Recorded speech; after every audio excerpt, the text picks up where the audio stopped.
আর না লাগে। আমি 11টার দিকে আমার বউ ফোন করছে, আমাকে বললো যে আগুন লাগছে। আমি কোথায় বলে আইসি গেটে। আর তোমরা বউ বাচ্চা নিয়ে এদিকে চলে যাও।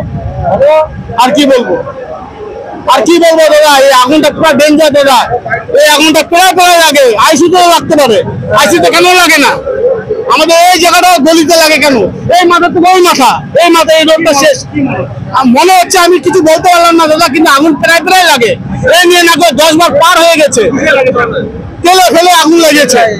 তেল ছাড়া তো হবে না, এরকম এখনো নিবাচ্ছে মানুষ। হ্যাঁ, অনেক আগুনটা হয়েছে, কিন্তু আমি পরে আসছি 10 মিনিট। অনেক প্রচুর সবাই লোকজন বাড়ি বাড়িতে বেরিয়ে গেছে। আমার নাম শফিকুল ইসলাম। কিছু বলার নেই, দমকল আছে, চেষ্টা করছে আগুন নিয়ন্ত্রণে আনার। এলাকার ছেলেরা সবাই আছে, সবাই মিলে চেষ্টা করছে আগুন নিয়ন্ত্রণে আসুক।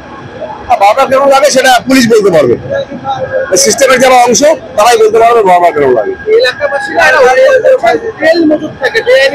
পুলিশকে গিয়ে জিজ্ঞেস করুন, পুলিশ অনেক বেটার, আমাদের থেকে অনেক বেশি পুলিশ বলতে পারবে। তারা সমস্ত সিস্টেমের অংশ যারা, তারা এইসব ভালো উত্তর দিতে পারবে। বারবার দেখছেন, আপনারাও দেখছেন, আমরাও দেখছি, আমরা তো খালি দেখতেই পারি। এর পেছনে আমাদেরও জনপ্রতিনিধিদের খুব বেশি কিছু করণীয় থাকে না। যাদের দেখার কথা তারা দেখুক না, বারবার ঘটনা ঘটে যাচ্ছে। যাদের উপর দেখার দায়িত্ব তারা দেখুক। বোঝা যাচ্ছে না ঠিক, ভেতরে খুব বেশি ভেতরে তো যাওয়া যাচ্ছে না। দুটো বাড়ি মনে হচ্ছে ক্ষতি হয়েছে, আগুনটা পুরোপুরি নিয়ন্ত্রণে আসছে না, বারবার শিখা উঠে আসছে, দাউ দাউ করে আবার জ্বলে উঠছে। বুঝতে পারছি না ভেতরে কি হচ্ছে। দমকলের লোকেরা আছে, ওখানে কাজ করছে, তারা চেষ্টা করছে। তারা দমকলের দিক থেকে কোনো খামতি আমাদের নজরে পড়েনি। আমি সঙ্গে সঙ্গে ফায়ার ব্রিগেডে ফোন করেছি, খবর যাওয়ার সঙ্গে সঙ্গে ওরা বলেছে 3টে গাড়ি বেরিয়ে গেছে। যাই হোক, ঠিক সময় মতো ওরা চলে এসে। আর সবচেয়ে বড় কথা হচ্ছে, এই এলাকার যারা স্থানীয় মানুষ, স্থানীয় যুবক, তারা অল আউট একদম ঝাঁপিয়ে পড়েছিল সঙ্গে সঙ্গে। এখন ঠিক আছে, নিয়ন্ত্রণ করার চেষ্টা হচ্ছে। আশা করি এর থেকে বেশি যতটুকু ক্ষতি হচ্ছে তার থেকে বেশি আর ক্ষতি হবে না, এটাই আশা করবো আর কি। এটা তো সবাই জানে আগুনের কারণ কি। সে কারণটা যারা আইন শৃঙ্খলা রক্ষার দায়িত্বে আছে, যারা আইনের রক্ষক, তাদের দেখা উচিত। তাদের এবার সিরিয়াস হওয়ার সময় এসছে। তারা আসেন এখানে, ট্রান্সফার হয়ে আরেক জায়গায় চলে যান। এখানকার মানুষ, হাজার হাজার মানুষ এখানে বসবাস করে, তাদের জীবনের আশঙ্কা থেকে যায়।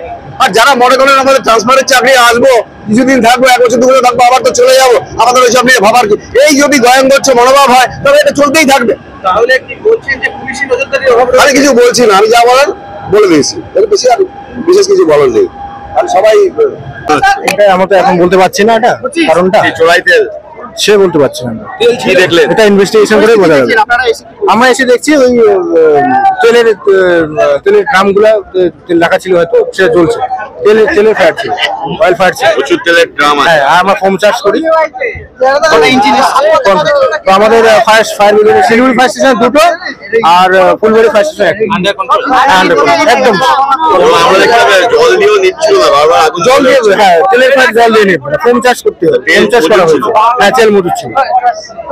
এর আগেও তো আগুন লেগেছে বারবার। হ্যাঁ, এটা থেকে বড় কারণ বারবার করে একই এলাকাতে আগুন লাগছে। এর আগেও তো আগুন লেগেছে বারবার। আচ্ছা, এর আগেও তো বারবার দমকল এসছে একাধিকবারই। কেন বারবার আগুন লেগেছে? এটা তেল মজুদ করে রাখা ছিল, এখন কারণটা বলতে পারছি না কি কারণ লেগেছে। কি নাম আপনার? আমার নাম Dharmendra Krishna Roy, station officer, Siliguri fire station. হ্যাঁ, অয়েল ফায়ার ছিল। Thank you.